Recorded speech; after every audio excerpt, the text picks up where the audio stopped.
Siang, nama saya Ivon M. Boimau, NIM 216111127. Di sini saya akan melakukan remedial jawaban dari soal UAS mata kuliah pendidikan IPA. Yang pertama, jelaskan hakikat IPA.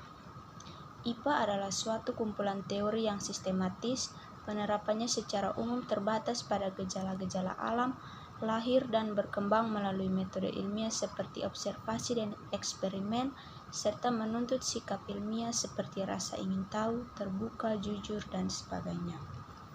Hakikat IPA dibagi menjadi 4. Yang pertama, IPA sebagai produk. Yang dimaksud sebagai IPA sebagai produk yaitu produk-produk yang dihasilkan oleh manusia, pada dasarnya diperoleh dari perkembangan ilmu pengetahuan. Yang kedua, IPA sebagai proses. IPA sebagai proses yaitu bagaimana cara mendapatkan IPA. IPA proses merupakan prosedur pemecahan masalah melalui metode ilmiah. Metode ilmiah meliputi pengamatan, penyusunan hipotesis, perancangan eksperimen, percobaan atau penyelidikan, pengujian hipotesis melalui eksperimentasi, evaluasi, pengukuran, dan penarikan kesimpulan. Yang ketiga, IPA sebagai sikap ilmiah. Sikap sains atau sikap ilmiah berbeda dengan sikap terhadap sains. Sikap ilmiah merupakan sikap para ilmuwan dalam mencari dan mengembangkan ilmu pengetahuan. Yang kedua, teori-teori belajar dalam IPA. Teori-teori belajar dalam IPA yang pertama, teori belajar Piaget. Teori ini menjelaskan bagaimana anak beradaptasi dan menginterpretasikan dengan objek dan kejadian-kejadian sekitarnya. Bagaimana anak mempelajari ciri-ciri dan fungsi dari objek-objek seperti mainan, perabot, dan makanan, serta objek-objek sosial seperti diri, orang tua, dan teman. Bagaimana cara anak mengelompokkan objek-objek untuk mengetahui persamaan-persamaan dan perbedaan-perbedaannya. Yang kedua, teori belajar Brunner. Brunner menyatakan belajar merupakan suatu proses aktif yang memungkinkan manusia untuk menemukan hal-hal baru di luar informasi yang diberikan kepada dirinya. Ada 3 proses kognitif yang terjadi dalam belajar menurut Brunner, yaitu yang pertama, proses perolehan informasi baru, yang kedua, proses mentransformasikan informasi yang diterima, dan yang ketiga, menguji relevansi dan ketepatan pengetahuan.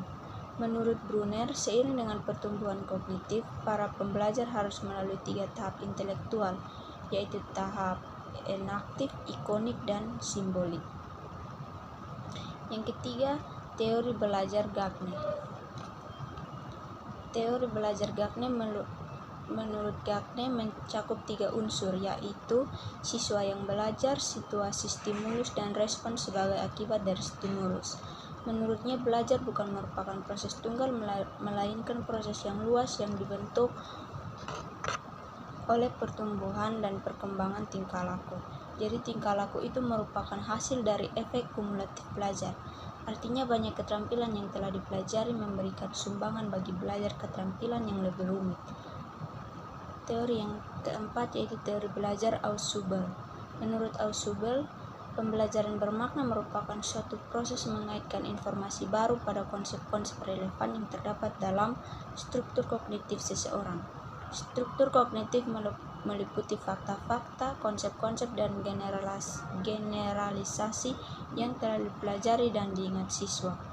Ada beberapa tipe belajar menurut Ausubel, yaitu yang pertama, belajar dengan penemuan yang bermakna, kedua, belajar dengan penemuan yang tidak bermakna, dan yang ketiga, belajar menerima yang bermakna. Yang ketiga, jelaskan kompetensi guru abad 21. Kompetensi guru abad 21 yang pertama, kompetensi pedagogik. Kompetensi pedagogik merupakan kemampuan guru yang berkenaan dengan pemahaman terhadap peserta didik dan pengelolaan pembelajaran, mulai dari merencanakan, melaksanakan, sampai dengan mengevaluasi. Secara umum, kompetensi inti pedagogik meliputi yang pertama, menguasai karakteristik peserta didik dari aspek fisik, moral, sosial, kultural, emosional, dan intelektual. Yang kedua, menguasai teori belajar dan prinsip-prinsip pembelajaran yang mendidik. Yang ketiga, mengembangkan kurikulum yang terkait dengan mata pelajaran.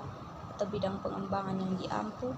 Yang keempat, menyelenggarakan pembelajaran yang mendidik. Yang kelima, memanfaatkan teknologi informasi dan komunikasi untuk kepentingan pembelajaran. Yang keenam, memfasilitasi pengembangan potensi peserta didik. Yang ketujuh, berkomunikasi secara efektif, empatik, dan santun dengan peserta didik. Yang kedelapan, menyelenggarakan penilaian dan evaluasi proses dan hasil belajar. Yang kesembilan, memanfaatkan hasil penilaian dan evaluasi untuk kepentingan pembelajaran. Yang kesepuluh, melakukan tindakan reflektif untuk peningkatan kualitas pembelajaran. Yang kedua, kompetensi kepribadian. Kompetensi kepribadian merupakan personal yang mencerminkan kepribadian yang mantap, stabil, dewasa, arif, dan berwibawa, menjadi teladan bagi peserta didik dan berakhlak mulia.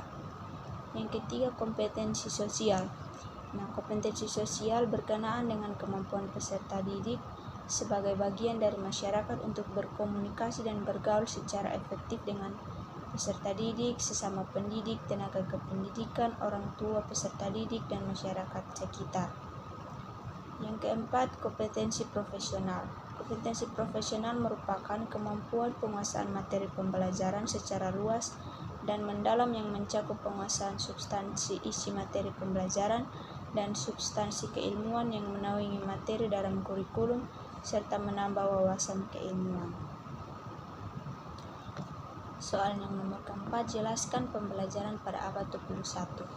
Konsep pembelajaran pada abad 21 menggunakan 4C. Yang pertama, critical thinking and problem solving atau berpikir kritis dan pemecahan masalah. Yang kedua, creativity and innovation atau daya cipta dan inovasi. Yang ketiga, collaboration atau kerjasama. Dan yang keempat, communication atau komunikasi. Karakteristik guru dalam abad 21. Yang pertama, lifelong learner atau pembelajaran seumur hidup.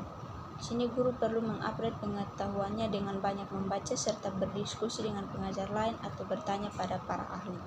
Yang kedua, kreatif dan inovatif. Siswa yang kreatif lahir dari guru yang kreatif dan inovatif. Yang ketiga, mengoptimalkan teknologi. Yang keempat, reflektif. Yang kelima, kolaboratif. Dan keenam, menerapkan student and center.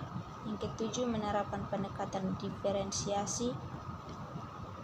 Dan yang berikut, model pembelajaran abad 21. Model pembelajaran abad 21 yang pertama, student center, yaitu pembelajaran dipusatkan pada siswa.